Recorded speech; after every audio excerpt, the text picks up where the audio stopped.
আল্লাহ তাআলা প্রতি 100 বছরে একজন মুজাদ্দিদ পাঠায়, যিনি সমাজকে সংস্কার করেন। আল্লামা দেলোয়ার হোসেন সাঈদী রাহিমাহুল্লাহ ছিলেন তেমন একজন মুজাদ্দিদ। চিৎকার করে বলেন ঠিক কিনা?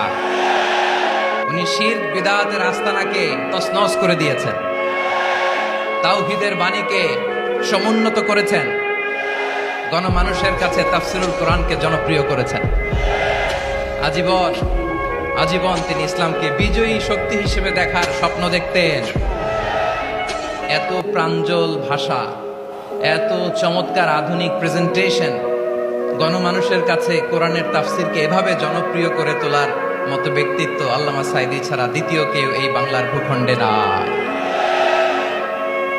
এই যে তাফসীরুল কোরআন, এই যে টার্মিনোলজি, এই টার্মটাই উনি আসলে জনপ্রিয় করেছেন। আমরা আগে জানতাম না যে এভাবে তাফসীর করা যায়, এভাবে scientific indications of the Holi কোরআনকে মানুষের কাছে পেশ করা যায়, এভাবে এত জীবন ঘনিষ্ঠ করে, এত ইন্টারেক্টিভ করে কোরআনের কথাগুলো মানুষের কাছে উপস্থাপন করা যায়।